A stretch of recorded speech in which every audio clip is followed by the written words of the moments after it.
आइए एक नई वीडियो में आपका स्वागत है। तो आज झारखंड के बारे में जानने के प्रयास करेंगे, जो कि झारखंड में बहुत से जालियांवाला बाग हत्याकांड जैसे बहुत सारे गोलीकांड हुए थे। तो चलिए अब स्टार्ट करते हैं। तो इसमें सभी लोगों को बंदूक को रखने के लिए एक सरकारी लाइसेंस की ज़रूरत होती है, यानी कि आम जनता को बंदूक रखने के लिए एक सरकारी लाइसेंस की ज़रूरत होती है। ये हम सभी को पता है। और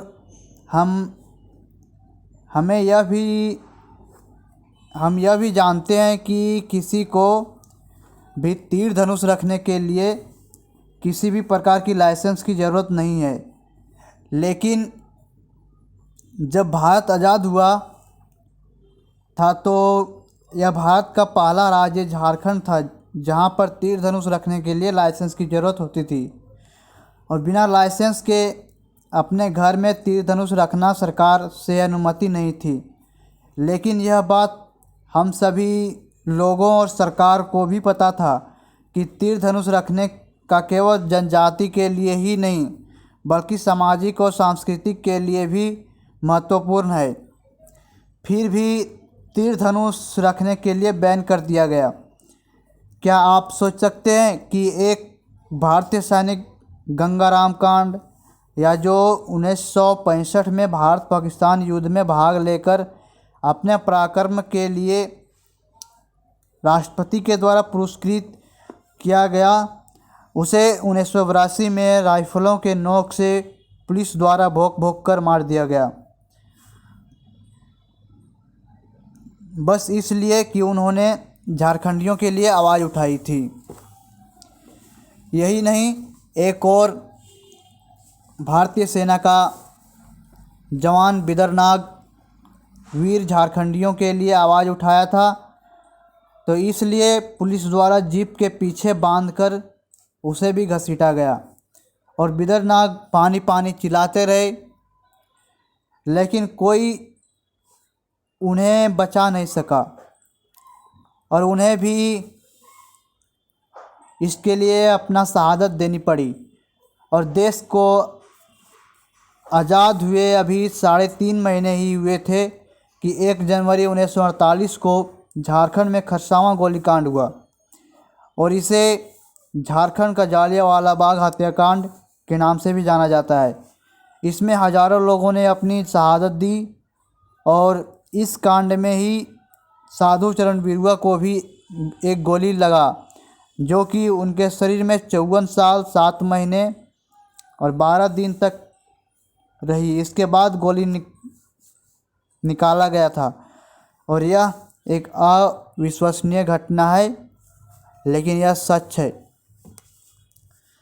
तो अब झारखंड का इतिहास को पूर्ण विस्तार से जानने का प्रयास करते हैं। तो इससे पहले हम यह जानते हैं कि हमें अपने इतिहास को जानने के लिए इतना क्यों महत्वपूर्ण है। क्योंकि यदि धर्म की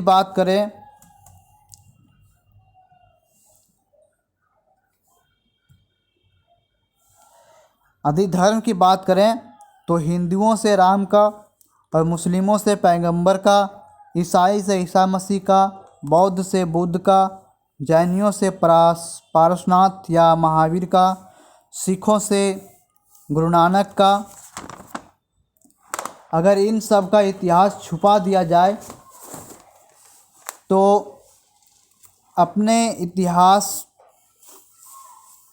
पर गर्व कर पाएंगे जिसके बारे में ज्ञात ही ना हो, तो उसके बारे में हम क्या ही बात कर पाएंगे। यही बात एक राष्ट्र या एक राज्य पर भी लागू होती है। हमें अपने भारत देश पर गर्व है, क्योंकि हमें पता है अशोक महान के बारे में, जिन्होंने धर्म नीति से की और जिनका एक केंद्रीकृत शासन व्यवस्था था, जिसमें साम्राज्य अफ़गानिस्तान से दक्षिण भारत तक फैला था। अंग्रेज़ कहते थे हम भारतीय केंद्र के अधीन हम शासन चला ही नहीं सकते थे, क्योंकि हम में काफ़ी विविधता पाई जाती है। हम एकजुट कभी नहीं हो सकते। कई लोगों ने यह काफ़ी हद तक मान भी लिया।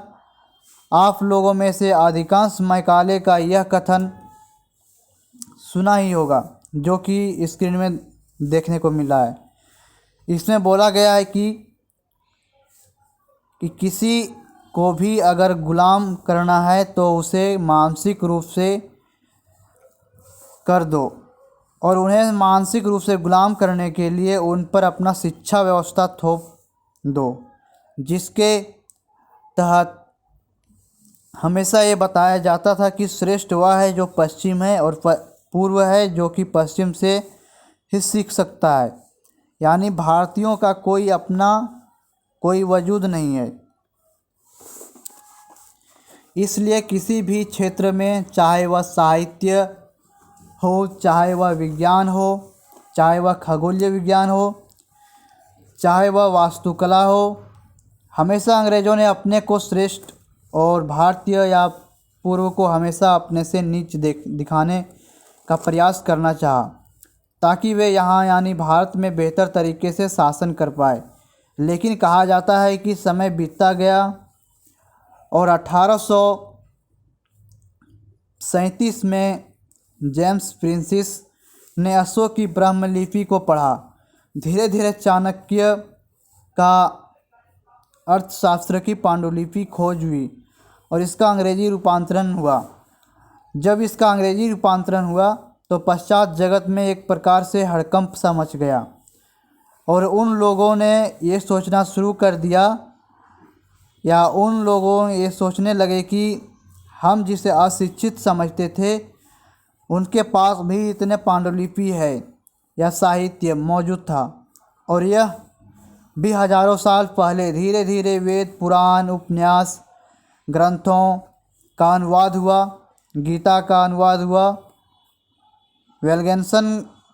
गीता का अनुवाद वेलगेंसन के द्वारा 1785 ईस्वी पूर्व ही किया जा चुका था।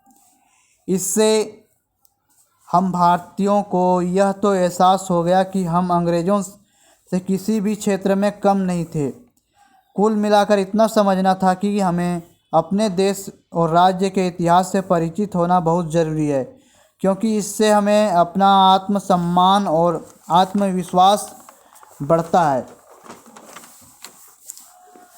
जब हमें गुप्त काल, जिसे भारतीय इतिहास का स्वर्ण काल भी कहा जाता है, में रचयिता कालिदास के सहारे आर्यभट्ट के जैसे गणितज्ञ और ब्राह्मणी जैसे खगोलविद भाषा, तक्षशिला, नालंदा, विक्रमशिला जैसे विश्वविद्यालय के बारे में पता चला तो हम भारतीयों में एक प्रकार से आत्मविश्वास और आत्मसमर्पण जगा, और हम भारतीयों अंग्रेज़ों से यह कहना शुरू कर दिया कि हम अपना शासन खुद चला सकते हैं, आपका यहाँ पर कोई ज़रूरत नहीं है। और इस तरह के सोच का विस्तार होते गया और धीरे धीरे 26 जनवरी 1929 को पंडित जवाहरलाल नेहरू ने रावी नदी के तट पर झंडा फहराया और मांग की पूर्ण स्वतंत्रता की, जो इससे पहले मांगा नहीं गया था। जैसे हमें अपने देश पर गर्व है, उसी प्रकार हमें अपने राज्य पर भी होगा यदि हमें इतिहास और संस्कृति की जानकारी हो। झारखंड हर क्षेत्र में आगे है, चाहे वह लोकतांत्रिक शासन हो या सामाजिक सौहार्द हो या पर्यावरण की सुरक्षा हो या आर्थिक समृद्धि हो या बेहतर जलवायु हो। लोकतांत्रिक शासन की बात करें तो मदरा मुंडा का एग्जाम्पल मिलता है, जो कि मदरा मुंडा अपना राजपाट को अपने पुत्र को ना देकर अपने गोद लिया हुआ पुत्र फानी मुकुट राय, जो कि एक गैर जनजाति था, उसे दे दिया गया, और इस प्रकार से मुंडा वंश समाप्त होकर नाग वंश का शुरुआत होता है। जो कि एक गैर जनजातीय राजवंश था। और इस तरह से बेहतर शासक के लिए आपका मुंडा या जनजातीय शासन व्यवस्था को समाप्त कर दिया गया। इस प्रकार से चूँकि यहाँ जनजाति और गैर जनजाति साथ में रहते आए हैं, तो सैकड़ों सालों से इनकी सामाजिक और सांस्कृतिक जो रीति रिवाजों में भी बहुत ही समानता मिलती है। और इसी प्रकार से सामाजिक सौंदर्य को भी देखने को मिलता है। पर्यावरण सुरक्षा यहाँ के हर त्यौहार में देखने को मिलता है, चाहे वह त्यौहार सरहुल हो, कर्मा हो या जितिया हो। आर्थिक समृद्धि के बारे में हम सब जानते हैं कि देश का 40% खनिज संसाधन झारखंड में ही पाया जाता है। जलवायु की अगर बात करें तो यहाँ कोई भी प्राकृतिक आपदा ज़्यादातर देखने को नहीं मिलता है। ना ही ज़्यादा यहाँ भूकंप आता है और ना ही कोई ज्वालामुखी फटता है। तो ये भौगोलिक तरीके से भी बहुत बेहतर है हमारा झारखंड राज्य। यहाँ पर वन प्रदेश है जो कि पर्यावरण के लिए काफ़ी अनुकूल है। हम लोगों ने यह समझ लिया कि इतिहास को जानना क्यों ज़रूरी है। अब हम आप लोगों को इस इतिहास के बारे में कुछ पहलुओं की परिचित कराने जा रहे हैं। कई पुस्तकों में झारखंड और झारखंडियों का उल्लेख है। इनकी सहायता से सबसे पहले हम झारखंड आंदोलन की संबंधित उन गोलीकांडों की चर्चा करेंगे जिसमें हजारों लोगों ने अपने प्राण निछावर कर दिए, जैसे सिमको गोलीकांड, खरसावां गोलीकांड, महिजाम गोलीकांड, गुंडरिया गोलीकांड, चीरी गोलीकांड जैसे अनेक गोलीकांड हैं जिनमें हजारों लोगों ने अपनी शहादत दी। इनकी शहादत के बिना 15 नवंबर 2000 को शायद ही झारखंड राज्य बन पाता। यदि आप इन घटनाओं को जानना चाहते हैं तो इस वीडियो में अंत तक बने रहें। ऐसे और भी जानकारी जानने के लिए इस यूट्यूब चैनल को सब्सक्राइब कर लें और बेल आइकन ऑल कर लेना, ताकि हम जब भी ऐसे वीडियो डालें तो आपको सबसे पहले सूचना मिल जाए। और अपने दोस्तों के साथ भी ज़्यादा से ज़्यादा शेयर करें ताकि उन्हें भी झारखंड का इतिहास के बारे में जानकारी हो। तो अब स्टार्ट करते हैं सिमको आंदोलन, जो कि द्वितीय विश्व युद्ध के ठीक पहले उड़ीसा के सिंहभूम में 36 मौजा के आदिवासी ढोल नगाड़ों के साथ खुशियां मना रहे थे। तब अचानक पुलिस आ जाती है और कुछ देर बाद अंधाधुंध गोलियां बरसाना शुरू कर देती है, जिनमें सरकारी जानकारी के अनुसार माने तो 39 आदिवासी को मारे जाने और 50 आदिवासी की घायल होने की पुष्टि की गई थी, पर वास्तविक संख्या इससे बहुत ज़्यादा थी। सरकारी रिपोर्ट में इस तरह से कम संख्या देखना कोई नई बात नहीं है, पर ऐसा क्या हुआ था कि खुशियां मनाते निर्दोष आदिवासियों पर गोली चलानी पड़ी। तो चलिए अब इस पूरे इतिहास को जानते हैं। तो इस आंदोलन में शहीद हुए लोगों को अधिकांश सब भुला चुके हैं। इन शहीदों के बारे में जानकर हमें यह तो एहसास हो ही जाएगा कि 15 नवंबर 2000 ईस्वी को जो झारखंड अस्तित्व में आया, उनको इनका काफ़ी बड़ा योगदान रहा है। आज हम 25 अप्रैल 1939 को हुए सिमको गोलीकांड के बारे में चर्चा करेंगे और ये भी जानेंगे कि सिमको वर्तमान में उड़ीसा में है, लेकिन यह जानेंगे कि सिमको आंदोलन झारखंड के लिए महत्वपूर्ण क्यों है। तो सिमको आंदोलन के बारे में चर्चा करें इससे पहले सिंहभूम की अवस्थिति के बारे में जान लेते हैं। जैसे कि आपको बताया गया है कि यह घटना 1939 का है और इस दौरान हमारे देश में कई छोटे बड़े देसी रियासत मौजूद थे जो अंग्रेज़ों के अधीन का स्वीकार करते थे। ऐसा ही एक देशी रियासत था। गांगपुर स्टेट जो रानी जानकी के अधीन थे। वर्तमान में उड़ीसा के सुंदरगढ़ जिला में पड़ता है। मैप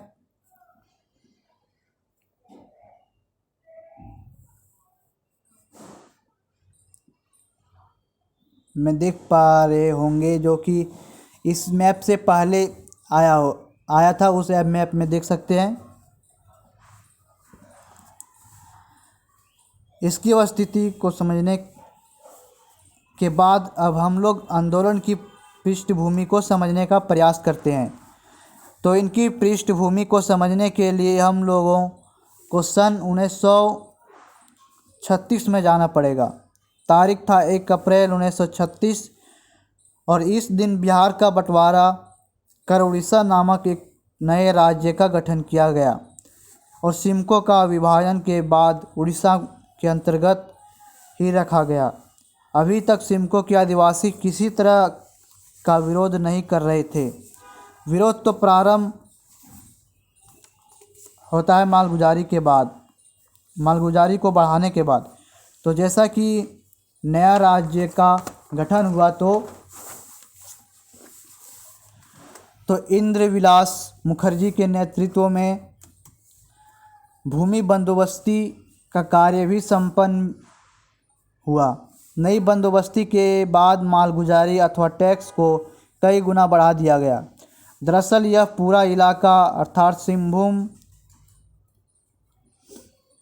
का पूरा इलाका बिहार के अधीन आदिवासी इलाका में आता था। अतः इनमें CNT एक्ट के 1909 धारा लागू हुई थी। इस CNT एक्ट के बारे में जानकारी नहीं है तो थोड़ा बहुत जानकारियाँ बताना चाहूँगा कि 12 अगस्त 1765 ईस्वी में इलाहाबाद के संधि के उपरांत बिहार, बंगाल, उड़ीसा में दीवानी अधिकारी अंग्रेज़ों को प्राप्त होता है। दीवानी अधिकारी का प्राप्त होने का मतलब होता है कि यहाँ पर से जो टैक्स वसूला जाएगा वो अब अंग्रेज़ों के द्वारा वसूला जाएगा।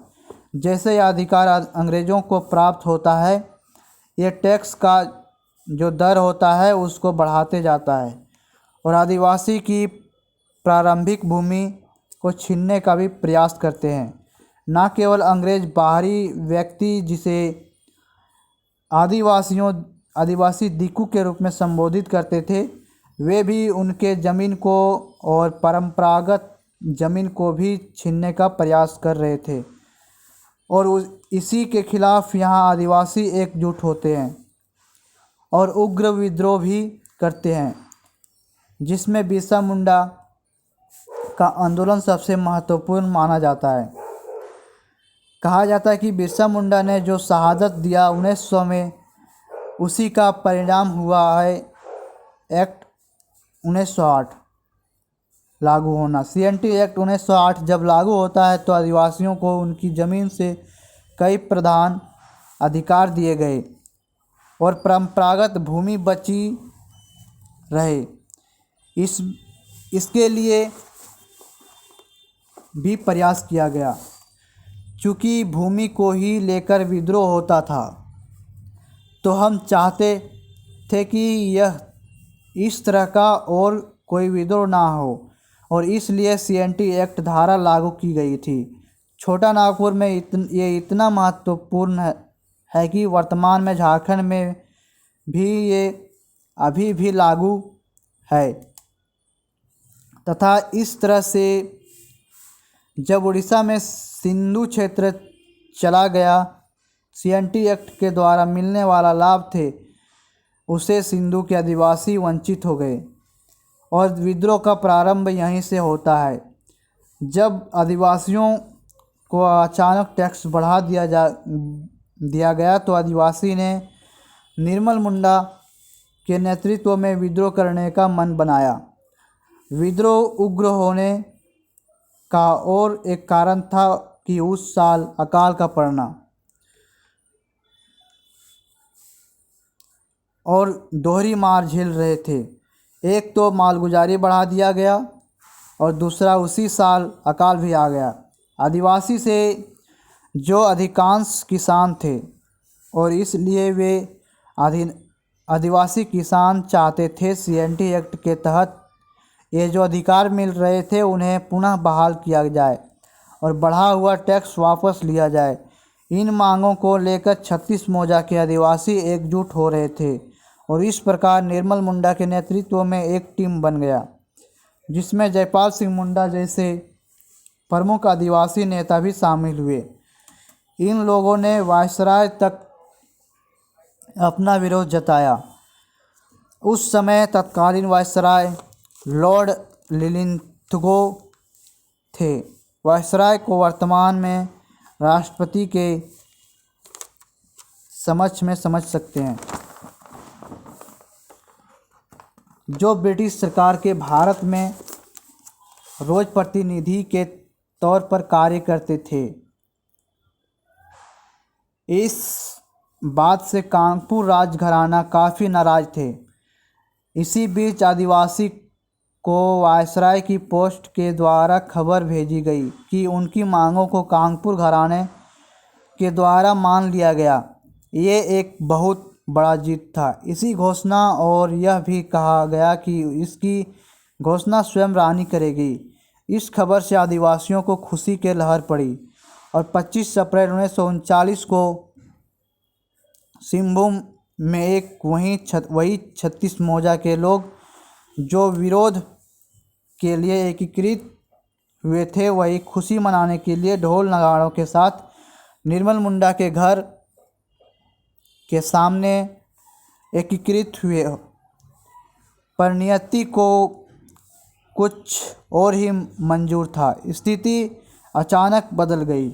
वहाँ पर पुलिस पहुँच गई और वहाँ पर पूरे गांव को घेर लिया और वहाँ पॉलिटिकल एजेंट जोफटन वीफो आए और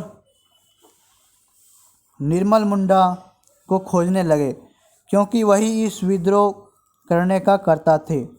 फिर निर्मल मुंडा को खोजते खोजते निर्मल मुंडा के घर तक पहुँचे और घर में घुसने का प्रयास करने लगे।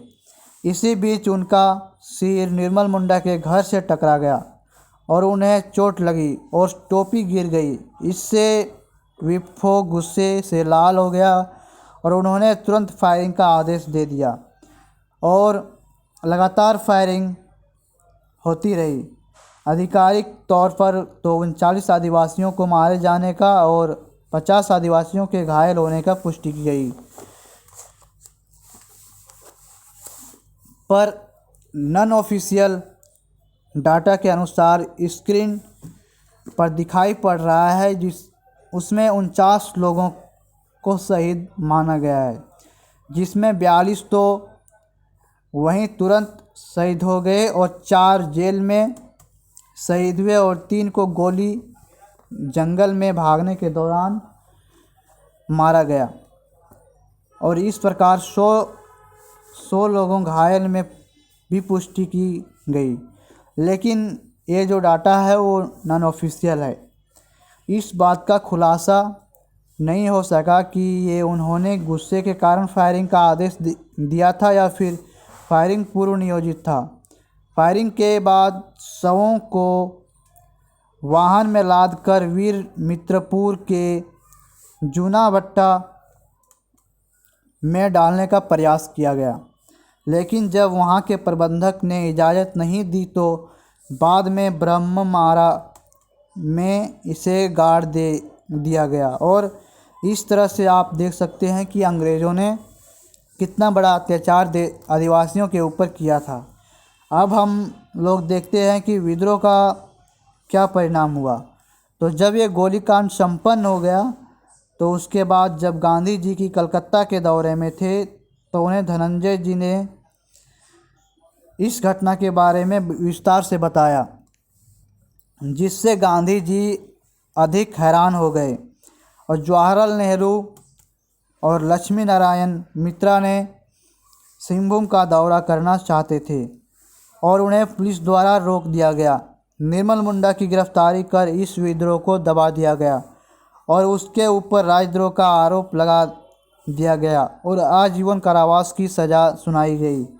लेकिन 1945 में उन्हें मामले से बरी करते हुए उन्हें जेल से रिहा कर दिया गया और जब देश आज़ाद हुआ तो उन्हें 1957 से 61 तक उड़ीसा विधानसभा के सदस्य भी बने रहे।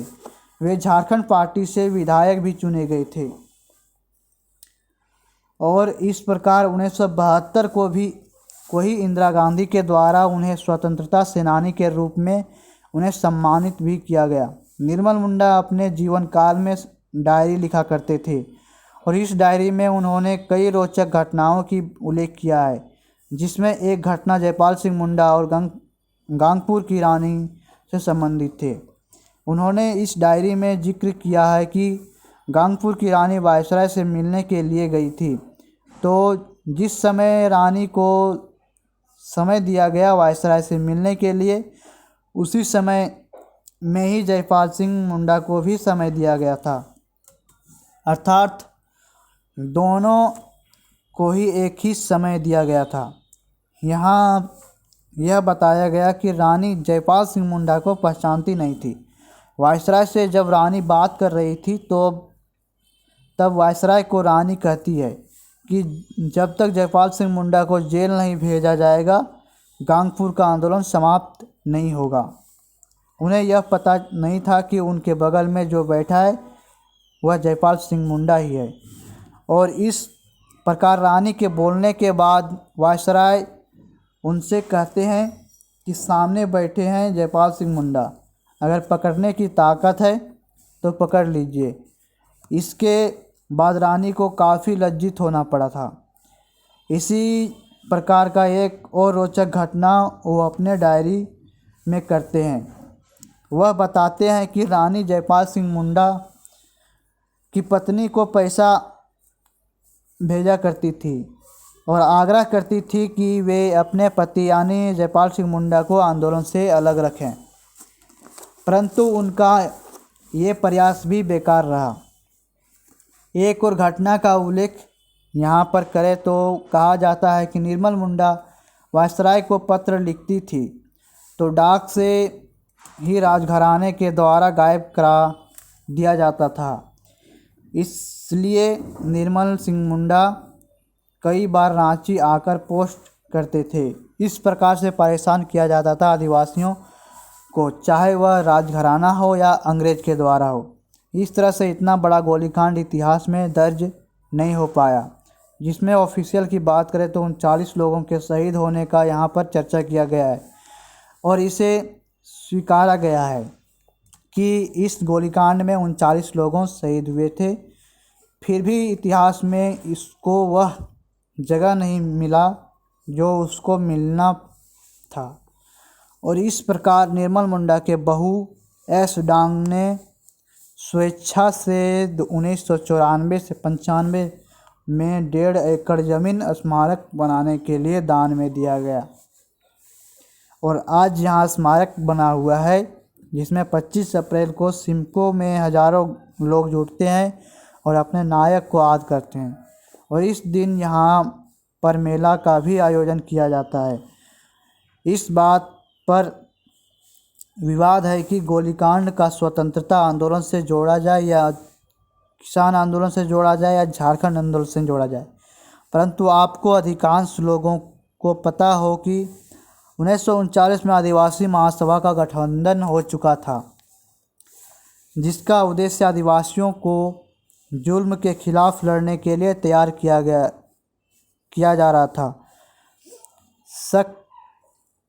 साथ में 1939 के बैठक में जयपाल सिंह मुंडा ने बेहद झारखंड की मांग की थी, अतः इसे झारखंड आंदोलन से जोड़ा जा सकता है। भले ही वर्तमान में सिंहभूम या सिमको उड़ीसा में ही क्यों ना हो। इस प्रकार कई गोलीकांड हुए जिसमें अपनी शहादत दी, जो अधिकतर लोग भूल चुके हैं। इसी प्रकार अब खरसावां गोलीकांड के बारे में जानने की प्रयास करते हैं। तारीख था 1 जनवरी 1838। अंग्रेज़ों के द्वारा हजारों आदिवासियों के सामने सेरेंग गोसाई के नायक फोटो होको को फांसी में लटका दिया गया। ये तो आदिवासियों पर लाखों अत्याचारों में से एक था, परंतु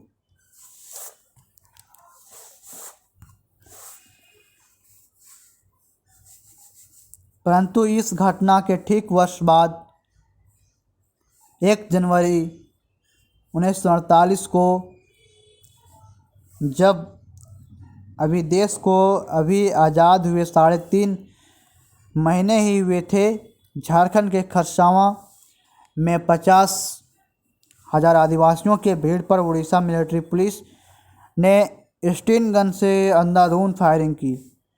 किसी को संभलने तक का समय नहीं मिला। जब पुलिस ने फायरिंग रोकी तो वहां चारों ओर शव बिखरे हुए थे। घटनास्थल के पास एक कुआं था। उड़ीसा पुलिस के जवानों ने उसी कुआं में शवों को डालना शुरू कर दिया। शव से जब कुआं भर गया तो ट्रकों पर लादकर शवों को जंगल में ले जाया गया। कुछ तो ऐसे ही जंगल में फेंक दिया गया, कुछ को ज़मीन में गाड़ दिया गया। पुलिस ने कुछ शवों को जला भी दिया ताकि मृतकों की संख्या का पता नहीं चल सके। इसीलिए तो सरकारी रिपोर्ट में मृतकों की संख्या केवल 35 बताई गई है, परंतु आदिवासी नेता के माने तो 1000 से ज़्यादा लोगों ने अपनी कुर्बानी दी। इसलिए तो पूरी दुनिया 1 जनवरी को नव वर्ष का जश्न में डूबी रहती है, तब झारखंड का एक हिस्सा शोक मना रहा होता है। क्या आप एक झारखंडी हैं? अगर झारखंडी हैं तो आप अपने परिवार के उन सदस्यों के बारे में नहीं जानना चाहेंगे जिनकी कुर्बानी हमारे झारखंड राज्य निर्माण का मार्ग प्रशस्त किया। यदि आप झारखंड से नहीं भी हैं तो एक भारतीय नागरिक होने के तौर पर यह नहीं जानना चाहेंगे कि क्या हुआ था उस दौरान आज़ाद भारत में इस प्रकार की घटनाएं घटी थी। तो आप जानेंगे कि 1 जनवरी 1948 में हुए खरसावां गोलीकांड के बारे में, जिसे झारखंड का जालियांवाला बाग हत्याकांड के नाम से भी जाना जाता है। इस घटनाक्रम के पृष्ठभूमि को एक एक करके समझने का प्रयास करेंगे। चलिए स्टार्ट करते हैं। अब सरायकाले के इतिहास से। सरायकाले झारखंड के दक्षिण में स्थित है और हो जनजाति के अनुसार सिंहभूम का जो नामकरण हुआ उनकी कुल देवता सिंहबोंग के नाम से हुआ था। सिंहभूम में सिंह वंश का शासन था। यदि सिंह वंश के इतिहास का जानने का प्रयास करें तो सिंह वंश की जानकारी हमें इसकी पारिवारिक ग्रंथ वंश प्रभा लेखन से मिलती है, जिसमें 2 शाखाओं में वर्णन किया गया है। प्रथम शाखा को 8वीं सदी के दौरान काशीनाथ सिंह द्वारा स्थापित किया गया था, जो पश्चिम देश से आए हुए राठौर राजपूत थे। उसी प्रकार दूसरी शाखा 1205 ईस्वी में दर्प नारायण सिंह के द्वारा किया गया। इसी के वंशज हुए राजा अर्जुन सिंह द्वितीय, जिन्होंने अपने चाचा विक्रम सिंह को एक जागीर दी, जिसे सिंहभूम पी, जो 12 गांवों का समूह था। कहा जाता है कि विक्रम सिंह ने इसी जागीर को विस्तार कर 1620 ईस्वी में राज्य का रूप दिया, जिसकी राजधानी सरायकेला को बनाया। आगे चलकर विक्रम सिंह के दूसरे पुत्र ने सरायकेला से अलग होकर 1650 ईस्वी में खरसावां स्टेट यानी खरसावां देशी रियासत को स्थापित किया और इस प्रकार अस्तित्व में आया खरसावां देशी रियासत, जहां पर एक गोलीकांड हुआ था। अब हम समझने का प्रयास करते हैं कि उस समय का तत्कालीन राजनीतिक परिस्थिति को तो हम सब जानते हैं कि 200 सालों एक लंबी संघर्ष के बाद 15 अगस्त 1947 को देश आज़ाद हुआ। लेकिन यह आज़ादी अपने साथ त्रासदी भी लाई, पाकिस्तान के विभाजन के रूप में। और इस प्रकार 3 जून 1947 को जब देश का आज़ादी के संबंध में घोषणा हो रहा था, उसी समय देशी रियासतों को भी लेकर एक घोषणा की गई,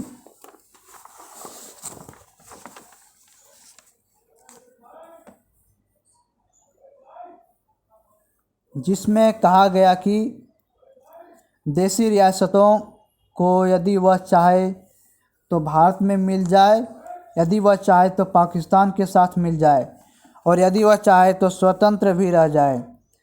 और तीसरा जो बिंदु दिया गया, स्वतंत्र रहने का फ़ायदा उठाने चाहते थे कई देशी रियासत और ख़ुद को स्वतंत्र रखना चाहते थे, जैसे कि कश्मीर, हैदराबाद, जूनागढ़। और इस प्रकार देश में 565 रजवाड़ों की संख्या थी। यदि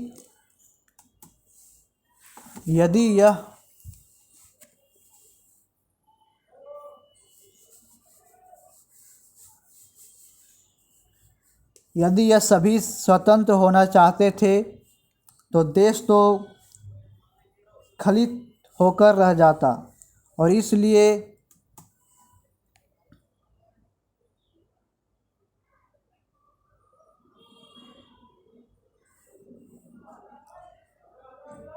इसे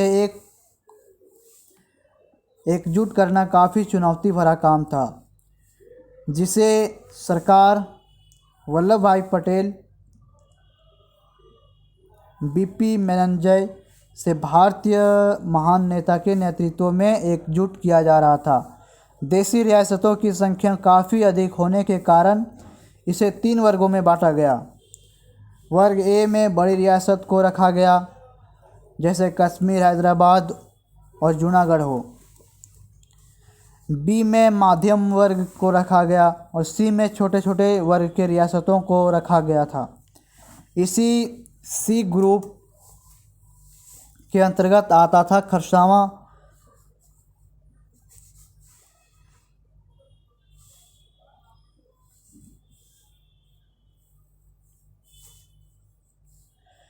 खरसावां और सरायकेला स्टेट, जिसमें उड़ीसा भाषियों की संख्या अधिक। और इसी आधार पर यह निर्णय लिया गया कि इन दोनों स्टेट को बिहार के बजाय उड़ीसा राज्य में विलय कर दिया जाए। कश्मीर में इन दिनों हंगामा हो रहा था, इसलिए ऐसा निर्देश था कि जो भी रियासत सीधी तरह से बात ना मानी उसके साथ सख्ती से पेश आया जाए। बीपी मेनन, जो इस समय विलय की प्रक्रिया की प्रभारी थे, अपनी पुस्तक the Orissa and the Chhattisgarh state में खरसावां राजा की भूमिका के बारे में बताते हैं और कहते हैं कि खरसावां के राजा ने कहा था कि उनका स्टेट बिहार के सिंहभूम में मिला हुआ है और आदिवासियों की इच्छा है कि उनका विलय उनके ही प्रारंभिक होना चाहिए। राजा के बात सुनने के बाद बीपी मेनन कहा कि पहले विलय की प्रक्रिया को पूरी कर लीजिए, फिर लोगों से बात कर यह तय कर लिया जाएगा कि उड़ीसा में रहना चाहते हैं या बिहार में। उन दिनों विलय की सवाल पर पूरे उड़ीसा का माहौल गर्म था। स्थिति बिगड़ती जा रही थी, इसका असर राज्य पर भी बढ़ने की आशंका व्यक्त की जा रही थी। सरदार वल्लभ पटेल और मेनन दोनों इस बात पर चिंतित थे, इसलिए 13 और 14 दिसंबर 1947 को उड़ीसा के कटक में बैठक हुई, जिसमें पटेल शामिल हुए और खरसावां की ओर से राजा रामचंद्र सिंह देव और युवराज प्रतीक सिंह देव ने आदिवासियों की मांग को तर्क के साथ रखा और खरसावां को बिहार में शामिल होने की बात कही। पटेल, जिन्हें कड़े फैसले लेने के लिए जाने जाते हैं, चाहते थे कि विलय प्रक्रिया शांतिपूर्ण हो। अतः कटक की बैठक में सरदार पटेल ने सभी रियासतों की प्रतिनिधित्व से कहा, आप मेरे सुझाव को पारिवारिक सुझाव मानिए, फिर भी अगर आप ना माने तो स्थिति बिगड़ने पर आप जब दिल्ली जाएंगे तब तक काफ़ी विलम्ब हो चुका होगा। सरदार के इस कथन के बाद खरसावां के साथ ही अन्य सभी राजाओं ने भी विलय का फैसला लिया, क्योंकि ये सभी जानते थे कि हैदराबाद हो या जूनागढ़ रियासतों का विलय पटेल करवा सकते हैं, तो हम उनके सामने कुछ नहीं हैं। विलय प्रक्रिया के अनुसार 1 जनवरी 1948 को ही सत्ता सौंपनी थी। इसी बीच विलय के विरोध में आंदोलन शुरू हो चुका था। अब आगे समझते हैं कि विलय के दौरान हो रहे विलय के विरोध ने आंदोलन शुरू हो चुका था। इन दिनों झारखंड क्षेत्र के बड़े नेता थे जयपाल सिंह मुंडा। उन्होंने खरसावां के उड़ीसा में विलय को विरोध किया। वे दूरदर्शी थे, जानते थे कि अगर खरसावां बिहार में विलय होता है तो एक ना एक दिन झारखंड राज्य के बनने पर खरसावां झारखंड का हिस्सा बन जाएगा।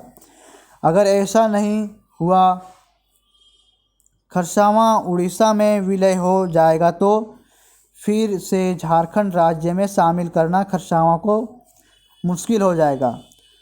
और हुआ भी यही। 15 नवंबर 2000 ईस्वी को जब झारखंड राज्य बना तो सरायकेला खरसावां तो झारखंड में ही शामिल रहा, पर उड़ीसा, बंगाल, मध्य प्रदेश का वह इलाका झारखंड में शामिल नहीं हुआ जिसको शामिल करने की मांग चल रहा था।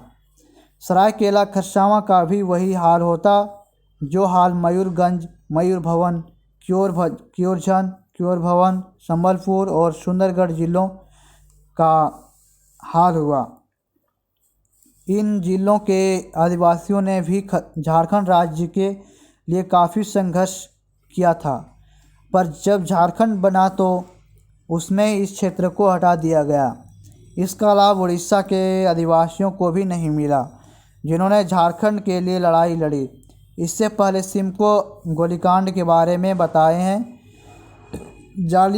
जयपाल सिंह मुंडा का बिहार के डॉक्टर राजेंद्र प्रसाद, श्री कृष्ण सिंह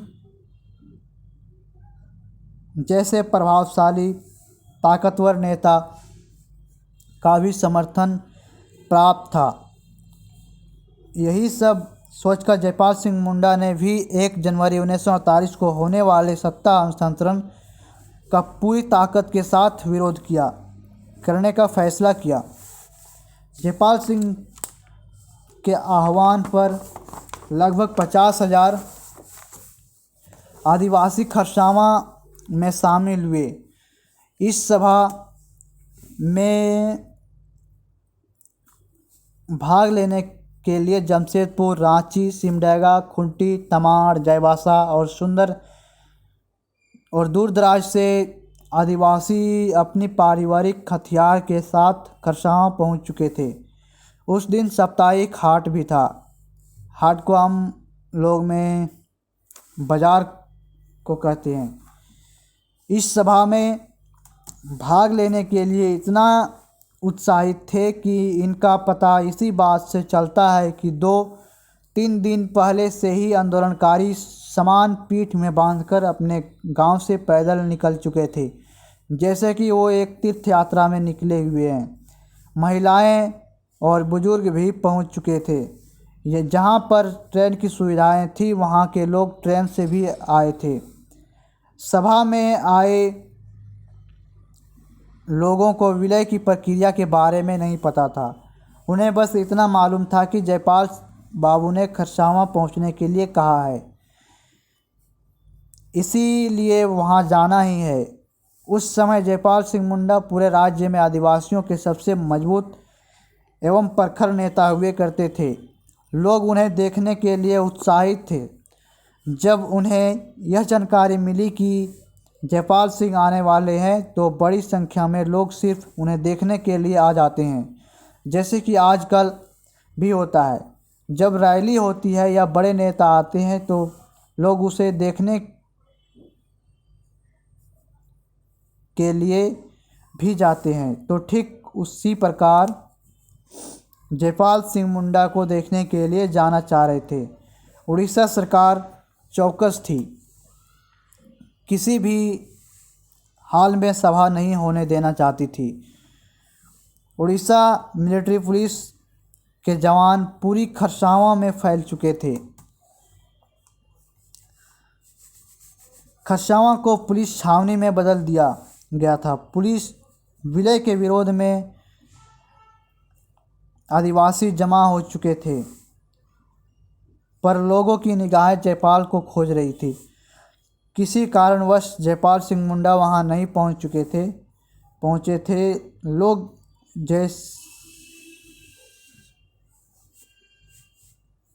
लोग जिसे देखने गए थे वही नहीं पहुंचे थे। इसीलिए यह थोड़ा सा एक अजीब सा माहौल था। इसीलिए वहाँ कोई ऐसा बड़ा नहीं नेता था जिसकी बात हर कोई माने। इसके बावजूद कुछ नेता सामने आए और वे नेताओं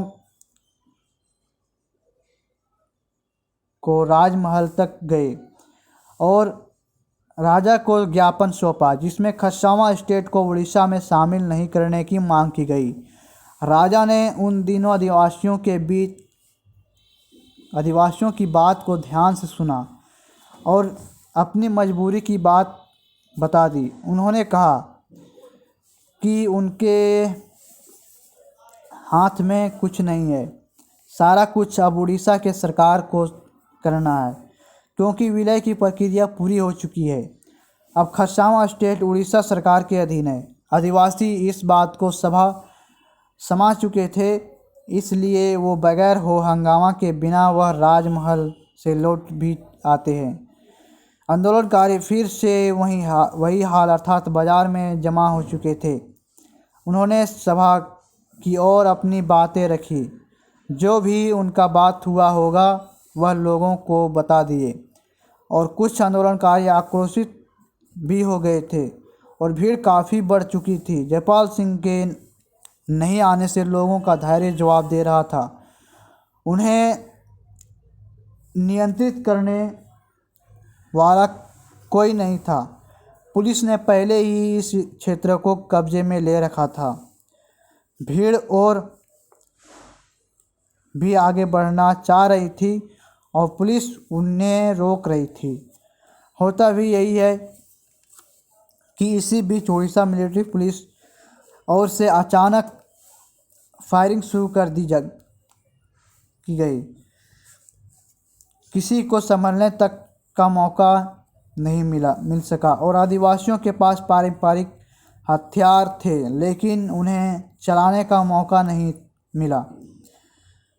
वैसे भी जिस गति से स्टेन गन से पुलिस फायरिंग कर रही थी उसका जवाब आदिवासियों के पास नहीं था। तीर धनुष से आप कितना जवाब दे पाएंगे? लोग गिरते जा रहे थे। फायरिंग शुरू होते ही कुछ लोगों ने बचने के लिए ज़मीन पर लेट गए। उनमें से अधिकांश बच भी गया। कुछ लोगों ने तो पेड़ के आड़ में अपने जान को बचाई।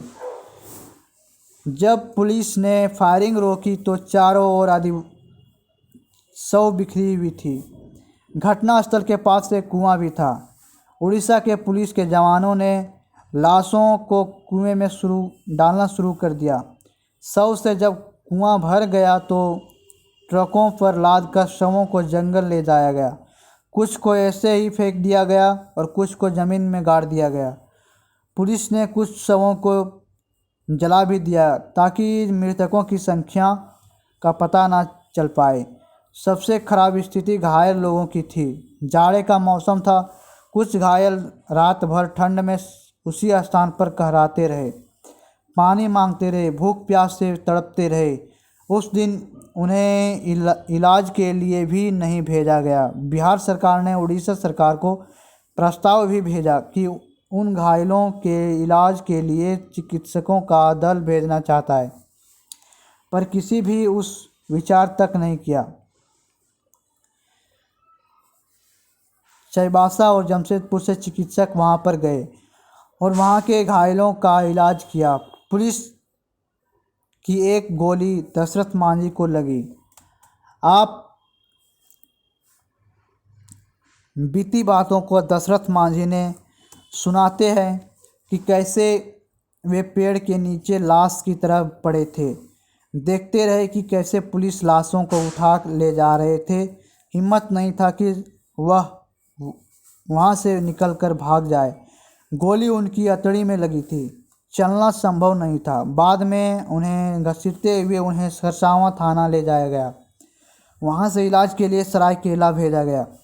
जब सरायकेला में पूरा इलाज नहीं हो सका तो उन्हें कटक भेज दिया गया। 3 माह तक वहाँ पर उनका इलाज होता रहा। ठीक होने के बाद वे अपने घर लौट गए। उस शहीद स्थल पर साधु चरण बिरुआ भी तब आते हैं जब तक उनका शरीर साथ देता रहा। साधु चरण बिरुआ अपनी कहानी सुनाते हैं जिस पर जल्दी कोई विश्वास नहीं करता। कोई कैसे विश्वास करेगा कि उनके शरीर में 54 साल तक गोली फंसी रही।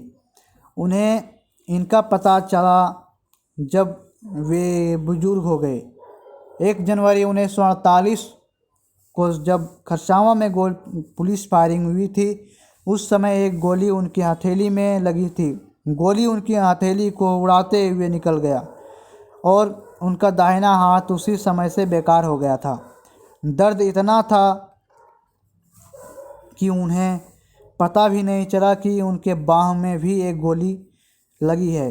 जब गोली लग रहा होता है तो कहाँ किसी को पता चलता है कि गोली कहाँ कहाँ लग रहा है।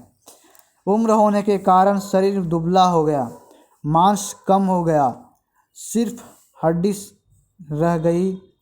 तब बाँह सूजन के साथ दर्द हुआ। पहले तो उन्होंने इस पर ध्यान नहीं दिया, यूं ही उन्हें छोड़ दिया। धीरे धीरे गोली अपने आप बाहर आने लगी। जब गोली का अधिकांश भाग मांस के बाहर आ गया तब उन्हें ताज्जुब हुआ। पहले तो वह घबरा गए कि यह हड्डी से निकल क्या रहा है।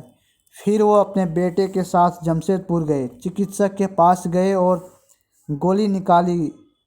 और 1 जनवरी 1948 को जो गोली लगी थी वह उनके शरीर में 13 अगस्त 2002 ईस्वी को निकाली गई। यानी बिरुआ के शरीर में 54 साल 7 महीने 12 दिन गोली फंसी रही। और ऑपरेशन के बाद उस गोली को साधु चरण बिरुआ अभी भी अपने पास रखे हुए थे, क्योंकि ये एक अविश्वसनीय घटना है। कोई इसे जल्दी से विश्वास भी नहीं करता। आज़ादी के बाद यहाँ देश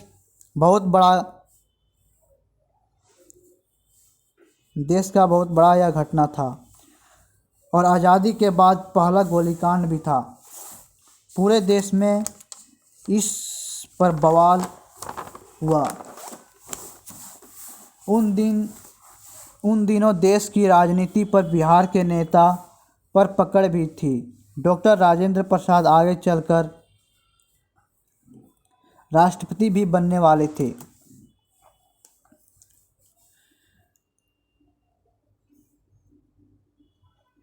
तो आप समझ सकते हैं कि कितनी पकड़ थी। बिहारी नेता भी नहीं चाहते थे कि खरसावां स्टेट का विलय उड़ीसा राज्य में हो, क्योंकि आपको पहले भी बताया गया जयपाल सिंह मुंडा को राजेंद्र प्रसाद और श्री कृष्ण सिंह जैसे लोगों के समर्थक भी प्राप्त था। इसीलिए गोलीकांड के बाद बिहार के नेताओं ने भी तीखी प्रतिक्रिया व्यक्त की। इस घटना का असर यह हुआ कि सरायकेला खरसावां स्टेट का विलय रोक दिया गया, अर्थात जो कुर्बानी दिया गया वो बेकार नहीं गया। बार बार यह सवाल उठा कि उस दिन आखिर जयपाल सिंह कहाँ थे, क्यों नहीं खरसावां गए। इस घटना के 10 दिन बाद यानी 11 जनवरी 1948 ईस्वी को जयपाल सिंह मुंडा ने चाईबासा में विशाल महासभा की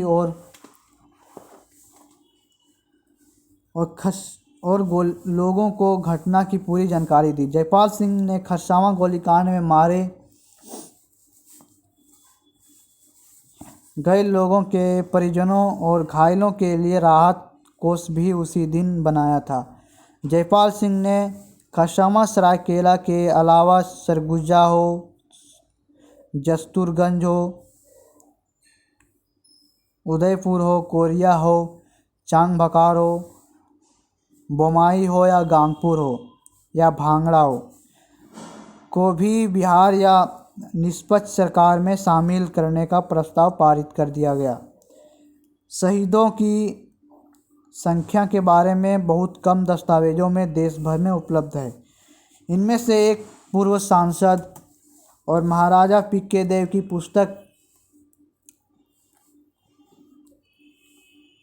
पुस्तक मेमोयर ऑफ ए बाईगोन एरा। इस पुस्तक में इस बात का उल्लेख है कि खरसावां को उड़ीसा में विलय करवाने वाले आदिवासियों पर उड़ीसा मिलिट्री पुलिस ने फायरिंग की थी, जिसमें 2000 से ज़्यादा लोग मारे गए थे। ये अपने इस पुस्तक के चैप्टर 6 के पेज नंबर 127 में उल्लेख किए हैं। पी.के. देव की पुस्तक और प्रत्यक्षदर्शी जैसे दशरथ मांझी के बारे में आपको बताया गया और साधु चरण बिरुआ के बारे में बताया गया। ये लोग प्रत्यक्षदर्शी थे। इसके बयान में समानता भी झलकती है, क्योंकि जब दशरथ मांझी बताए थे कि पेड़ की आड़ में थे तो वह उस समय देख रहे थे कि वह अचेतन अवस्था में कैसे पुलिस वहां से लाशों को उठा रही थी। और इस तरह से उड़ीसा के तत्कालीन सरकार ने पुलिस फायरिंग में सिर्फ 35 आदिवासियों को मारे जाने का पुष्टि की थी। कोलकाता से प्रकाशित अंग्रेजी दैनिक अखबार द स्टेटमैन ने घटना के तीसरे दिन अर्थात 3 जनवरी 1948 के अंत में छापा कि 35 आदिवासी जो हैं वह खरसावां गोलीकांड में मारे गए। इस रिपोर्ट में बताया गया कि खरसावां का उड़ीसा में विलय के विरोध कर रहे 30,000 जो वहां वास्तविक संख्या कई ज़्यादा थी। लोगों का कहना था कि वहां भीड़ 50,000 थे। भीड़ में पुलिस ने फायरिंग की थी। इस गोलीकांड के जांच के लिए ट्रिब्यूनल का गठन किया गया, लेकिन इसकी रिपोर्ट कहाँ गई किसी को पता तक नहीं है। अक्सर हम लोगों को देखने को मिलता है कि कोई घटना होता है और इसके बाद जांच कमेटी बैठाया जाता है। इस कमेटी का रिपोर्ट कब आता है ये कभी पता भी नहीं चलता है। अब एक घटनाक्रम जानने के बाद यह जानते हैं कि गोलीकांड के बाद घटनाक्रम कैसे चला। गोलीकांड के बाद राजघराना परेशान रहा। बार बार घराने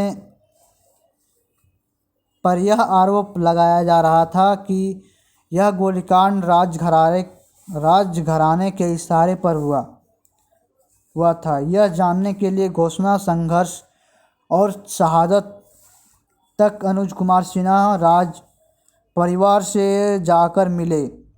इस प्रकार राज परिवार था वह अनुज कुमार सिन्हा को अपना दर्द सुनाते हैं और बताते हैं कि जब विलय की प्रक्रिया हो रही थी, राजा के दबाव में आकर हस्ताक्षर किया था।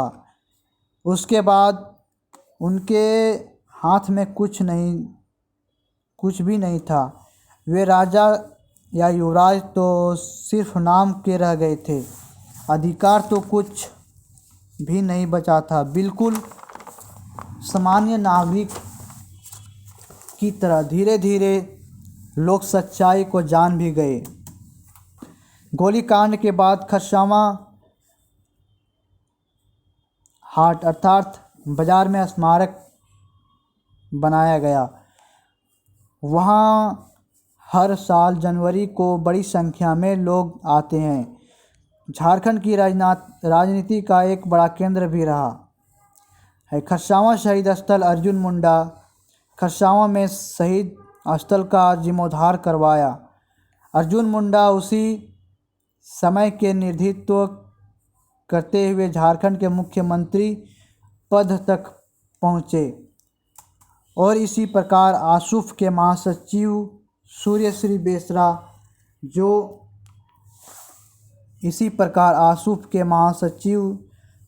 बेसरा जो घाट जिला के विधायक चुने गए थे। अलग झारखंड राज्य के लिए 1 जनवरी के दिन खरसावां गए शहीदों को नमन करते हुए उन्हें साक्षी मानते हुए पद से इस्तीफा तक दे दिया और अपने सारे प्रमाण पत्र की मूल प्रति भी जला दिया। झारखंड राज्य के लिए बेसरा ही एक बड़ी कुर्बानी रही। वर्तमान में भी वह सक्रिय हैं और वह भी झारखंड के लिए आवाज़ को उठाते रहते हैं। आप लोगों ने उन्हें हाल फिलहाल में देखा भी होगा। गोलीकांड का युग बीत गया है। कई कम्युनिटियों बनी, जांच हुई पर रिपोर्ट सामने नहीं आई। जालियांवाला बाग का विलन जनरल डायर को तो दुनिया जान गई, पर खरसावां गोलीकांड का असली जनरल डायर कौन था, इस रहस्य का आज तक पर्दा नहीं उठ सका। अभी तक हम लोगों ने देखा कि कैसे देशी रियासतों के विलय को लेकर विरोध चल रहा था। खरसावां स्टेट को उड़ीसा में विलय को रोकने के लिए हजारों आदिवासियों को अपने प्राणों की आहुति देनी पड़ी थी। इसी प्रकार उड़ीसा में आदिवासी बहुल इलाका था मयूरभंज स्टेट। यहीं की है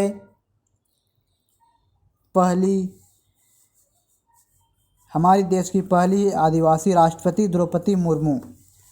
मयूरभंज के आदिवासी भी उड़ीसा में विलय का विरोध कर रहे थे। वे चाहते थे कि मयूरभंज का विलय बिहार में हो, ताकि जब झारखंड बने तो यह भी उसका हिस्सा बने।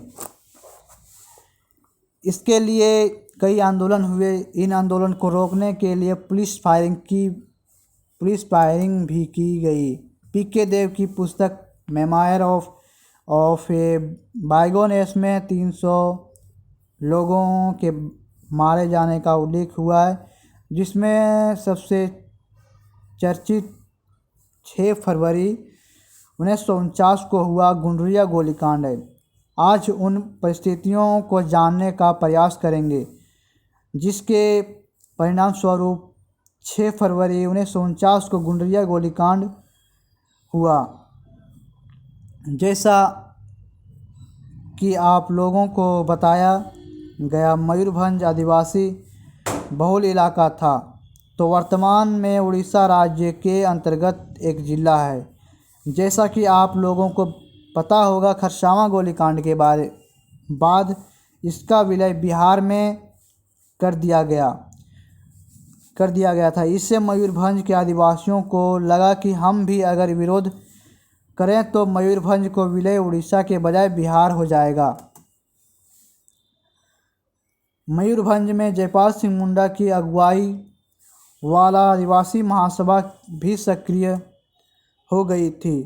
यहाँ का आदिवासियों का मानना था कि मयूरभंज स्टेट का उड़ीसा में विलय से बेहतर हो स्वतंत्र रहना, ताकि जब झारखंड का गठन हो तो इसमें स्वतंत्र मयूरभंज का विलय आसानी से हो जाएगा।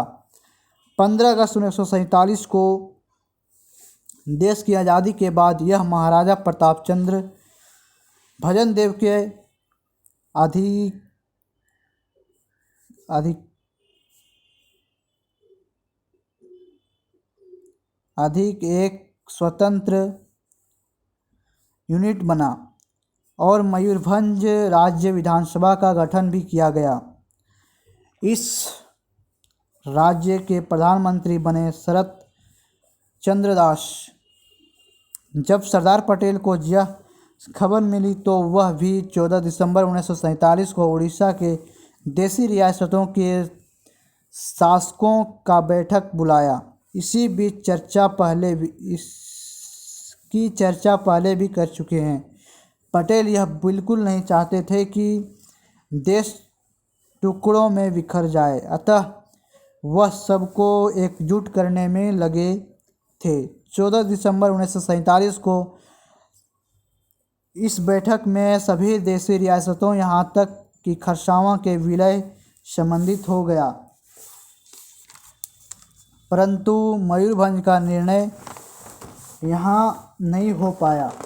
जब मामला बिगड़ने लगा तब मयूरभंज के महाराजा प्रताप चंद्र भजन देव और यहाँ के प्रधानमंत्री शरत चंद्र दास दिल्ली गए और 16 अक्टूबर 1948 को विलय समझौता पर हस्ताक्षर कर दिया।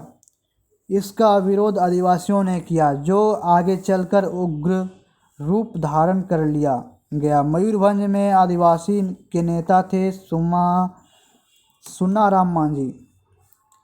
उन्होंने आदिवासियों को एकजुट कर मयूरभंज स्टेट का उड़ीसा के जगह बिहार में विलय का आंदोलन शुरू कर दिया।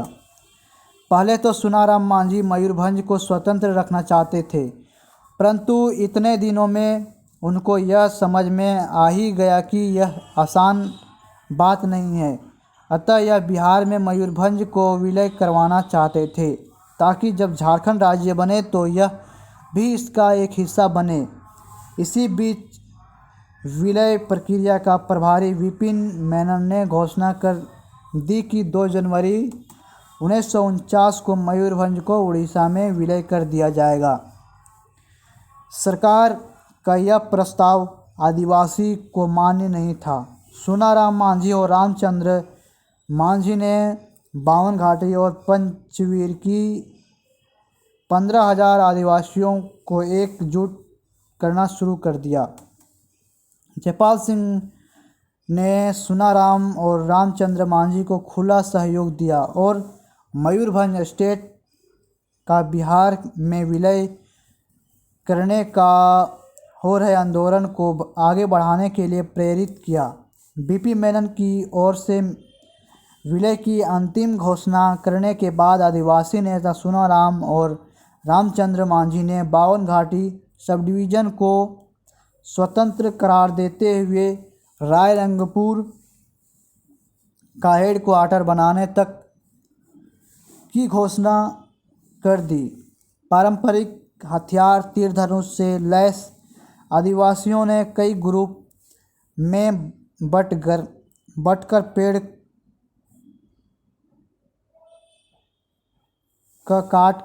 को काटकर रोड को जाम कर दिया ताकि पुलिस आ जा नहीं सके। रायरंगपुर जाने वाले सभी रास्तों की सुरक्षा के लिए आदिवासी नेता तैनात थे।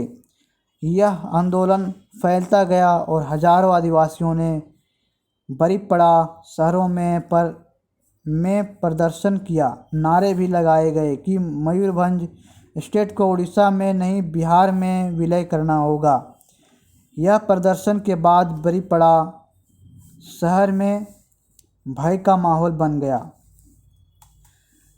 उस समय मयूरभंज के कलेक्टर वीएस मैथ्यूज थी। उन्होंने उड़ीसा पुलिस की सहायता ली और आंदोलन को कुचलने का प्रयास शुरू किया। मैथ्यूज ने कोल्डिया, बुंडरिया, रायरंगपुर, गितिलता में पुलिस फायरिंग की आदेश भी दिया। पीके देव की पुस्तक में मेमोयर ऑफ ए बायगोन एस में बस इतना उल्लेख किया कि मयूरभंज में बगड़ी भुजी के पास के जगहों पर पुलिस ने फायरिंग की, जिसमें 300 से ज़्यादा लोग मारे गए थे। गुंडरिया का नाम सबसे चर्चित रहा। 6 फरवरी 1949 को जहां उड़ीसा पुलिस ने यहां पर फायरिंग की थी, जिसमें सैकड़ों लोगों की मारे जाने की बात हो रही है। मारे गए आदिवासी का कोई हिसाब नहीं रखा गया। शवों का गायब कर दिया गया ताकि मृतकों की संख्या को कम दिखाया जा सके। सिमको गोलीकांड में हमने कुछ इसी प्रकार देखा था। इस घटना के बाद आदिवासी पर जुर्म बढ़ा दिया जाने लगा। उन पर टैक्स लाद दिया गया। आदिवासी जंगल में भाग गए।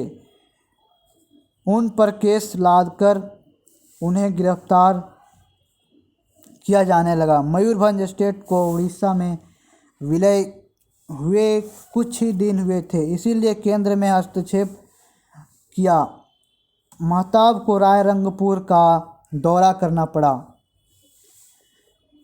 उन्होंने आदिवासी नेताओं से बात की और चिंता व्यक्त की ताकि मामला शांत हो जाए। आदिवासियों के खिलाफ दर्ज मामले को वापस लेकर मामले को ठंडा किया गया। मयूरभंज में कई जगहों पर शहीदों की याद में स्मारक बनाए गए। यह अलग बात है कि जब झारखंड राज्य का निर्माण हुआ तो उस समय मध्य प्रदेश, पश्चिम बंगाल और उड़ीसा के 1 इंच भी ज़मीन नहीं आई। सिर्फ बिहार का बंटवारा कर झारखंड राज्य बना।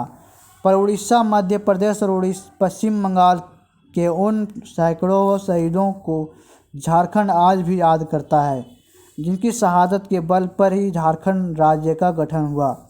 झारखंड राज्य के गठन होने के बाद झारखंड मुक्ति मोर्चा के नेता खुद शिबू सोरेन ने खुद रायरंगपुर और गुंडरिया जाकर शहीदों को श्रद्धांजलि दी। तो इस प्रकार आज हम लोगों ने गुंडरिया गोलीकांड के बारे में भी जाना। इसी प्रकार अब करगली गोलीकांड के बारे में जानेंगे। तो देश में राष्ट्रीयकरण का दौर चल पड़ा था। पहले बैंकों का, अब कोयला खदानों का। 1972 में दिवाली की रात ठीक 12:30 बजे राष्ट्रपति ने कोयला उद्योग में नॉन कुकिंग कोयल के राष्ट्रीयकरण का अध्यादेश जारी किया। झारखंड के कई कोयला खदानों का राष्ट्रीयकरण किया गया, परंतु बोकारो के बेरमू से 2 किलोमीटर दूर करगली कोयला खदान से बाहर रखा गया। लोग निजी खदान मालिकों के अत्याचार से त्रस्त थे, अतः राष्ट्रीयकरण करवाने के लिए आंदोलन की ताकि उनका जीवन स्तर भी सरकारी कर्मचारी बनकर सुधर जाए। परंतु हर बार की तरह इस बार के विरोध के बदले अपने प्राण गंवानी पड़ी। पुलिस ने लाठी चार्ज किया। गेट पर खड़ी एक महिला के गोद में मासूम बच्चा था। पुलिस की लाठी से वह भी खून से लथपथ हो गया। इसे देखकर ग्रामीण उग्र हो गया और पथराव करने लगे। जैसे ही पथराव शुरू हुआ, पुलिस अंधाधुंध फायरिंग शुरू कर दी। पुलिस से बचने के लिए जब मजदूर झाड़ियों में छिप गए तो उन्हें वहां से भी निकालकर गोली मार दी गई। यही नहीं, एक 7वें कक्षा का छात्र प्रहलाद जो वहां से गुजर रहा था, उस पर भी गोली चलाई गई, जिससे उसकी जान चली गई।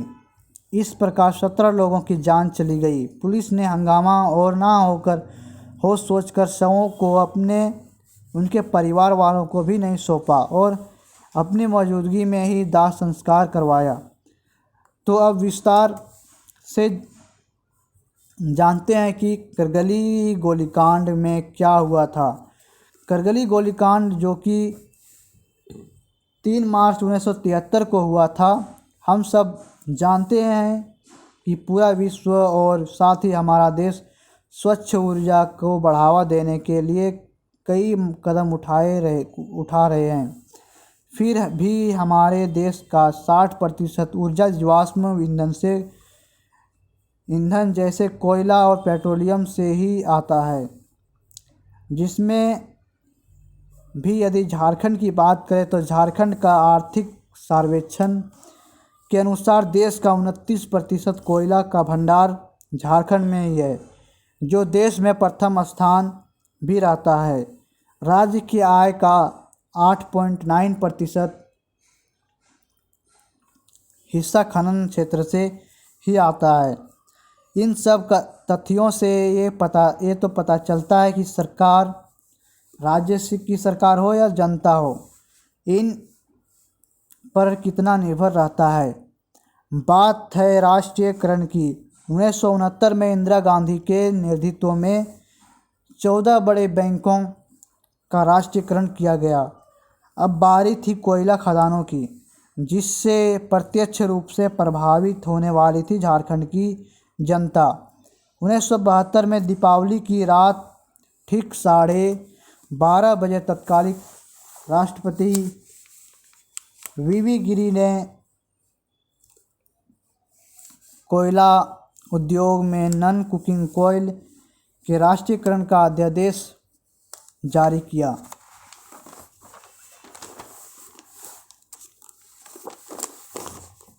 जैसे ही अध्यादेश जारी हुआ, आधा घंटा के अंदर कस्टोडियन, जो कि राष्ट्रपति के प्रतिनिधि थे, कोयलांचल के सभी प्रोजेक्ट के कोयला माइंस में पहुंच गए। उस वक्त बोकारो के बेरमो के समीप डूरी एरिया की पूरे डूरी खदान में भी कस्टोडियन पहुंच गए थे। यह एक प्राइवेट खदान थी। राष्ट्रीयकरण के बाद भारत के प्रधानमंत्री श्रीमती इंदिरा गांधी थी और कोयला मंत्री जे मंगलम थे। राष्ट्रीयकरण के बाद लगभग सभी प्रोजेक्ट में कस्टोडियन रातों रात पहुंच गए। वहां कोयलरी में जो भी संपत्ति उन्हें वहां नज़र आई, उसे सीज कर लिया गया। दूसरे दिन जब सुबह माइंस में हाजिरी बाबू हाजिरी बनाने आए तो कस्टोडियन ने हाजिरी खाता को सीज कर लिया और कह दिया कि जिन लोगों ने नाम हाजिरी खाता में है, जिन लोगों के नाम हाजिरी खाता में है, वे अब सभी सरकारी कर्मचारी मजदूर घोषित हो गए। राष्ट्रीयकरण से पहले कुरीडूरी का एक हिस्सा था अंगवाली और पिछरी माइंस। कस्टोडियन ने कुरीडूरी का हाजिरी खाता का सीज करते हुए सभी मजदूरों को तो सरकारी किए जाने की घोषणा कर दी, लेकिन अंगवाली माइंस के समाज में जानकारी नहीं रहने के कारण इसकी राष्ट्रीयकरण की उस समय नहीं की जा सकी। लोगों ने कस्टोडियन को जानकारी भी दी कि एक भाग कुरीडूरी का राष्ट्रीयकरण हो गया है, लेकिन दूसरे भाग अंगवाली माइंस का अधिकरण नहीं हो पाया है। कस्टोडियन तब अंगवाली माइंस पहुंचकर वहां की भी हाजिरी खाता को सीज कर लिया। फिर उसी बीच सरकारी करने की घोषणा कर दी। उसी बीच बेरमो के कुछ नेताओं ने कस्टोडियन को करगली का रेस्ट हाउस में प्रबंधन की उपस्थिति में अंगवाली माइंस के संबंध में गलत जानकारी देते हुए वे उन्हें दिग्भ्रमित कर दिया। कस्टोडियन ने अपना निर्णय बदल दिया और अंगवाली माइंस को राष्ट्रीयकरण से बाहर रखने की घोषणा कर दी। जब कस्टोडियन ने अंगवाली माइंस को राष्ट्रीयकरण से बाहर रखने की घोषणा करी तो पुनः यह खदान निजी मालिकों के अधीन में आ गई तथा बेरमो के ही सीडी सिंह और केपी सिंह ने राष्ट्रीयकरण की 1-2 माह बाद इस माइंस को चलाने के लिए ले लिया। माइंस को चालू करने से पहले दोनों अंगवाली पहुंचकर विधि विधान पूर्वक माइंस स्थल पर पूजा अर्चना की तैयारी भी करने लगी। इसकी जानकारी जब अंगवाली के ग्रामीणों व खदानों में काम कर रहे मजदूर को जानकारी हुई तो लोगों ने खदान पहुंचकर पूजा की थाली व प्रसाद को फेंककर अपने गुस्से का इजहार किया।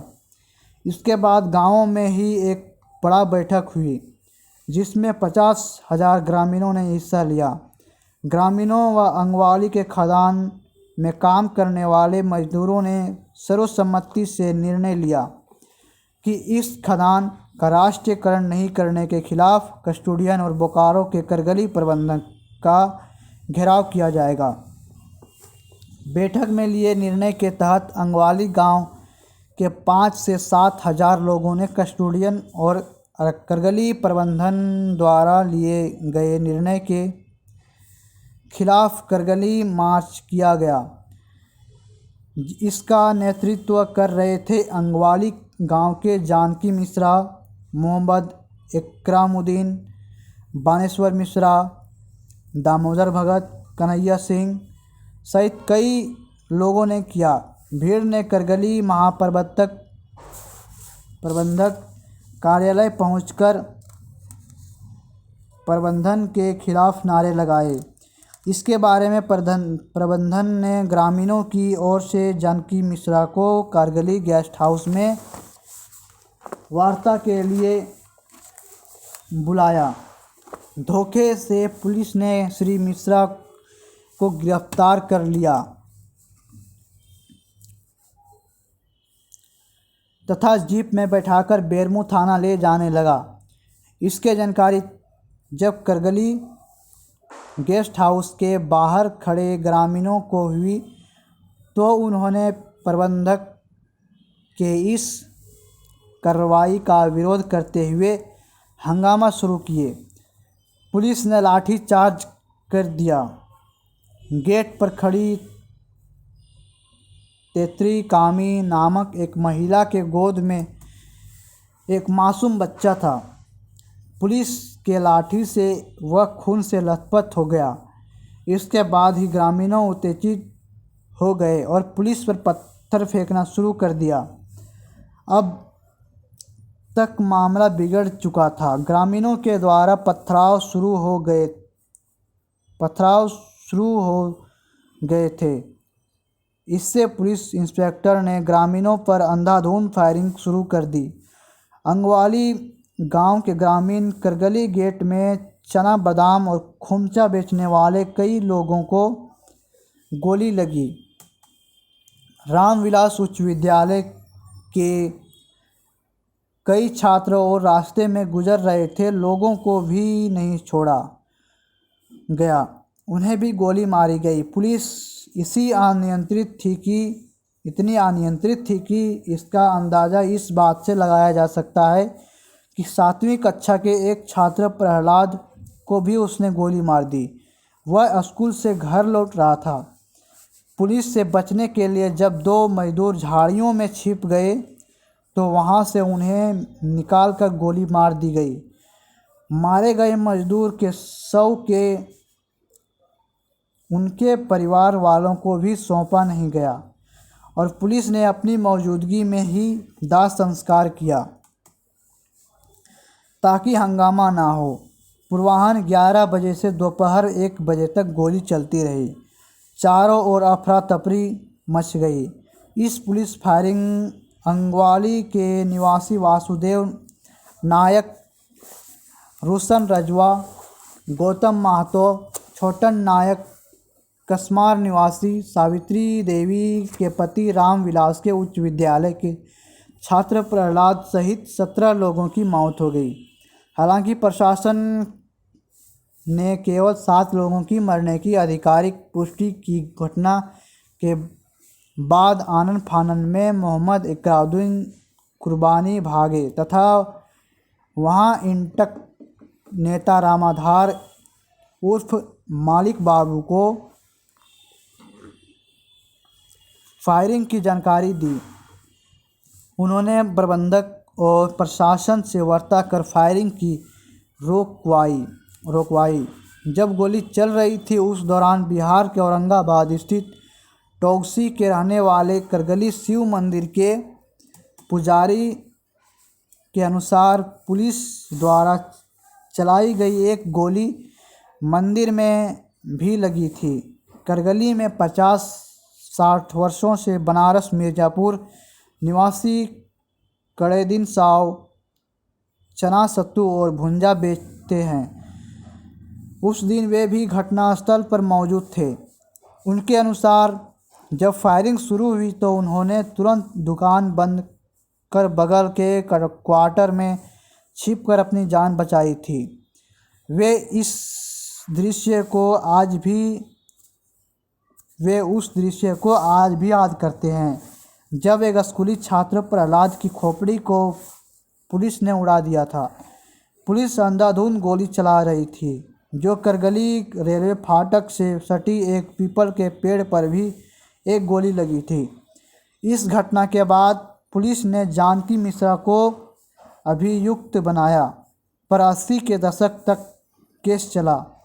बाद में गिरिडीह कोर्ट से वह बरी किए गए। मुकदमा के दौरान बिंडेश्वरी दुबे व कन्हैया सिंह ने ही उन्हें जमानत दी थी। इस घटना के असर दिखा अंगवाली और पिछड़ी कोयलरी का भी राष्ट्रीयकरण किया गया। लगभग 1000 लोगों को सरकारी नौकरी मिली। इस प्रकार इनकी शहादत बेकार नहीं गई। कम से कम 1000 लोगों को सरकारी नौकरी तो मिल ही गई।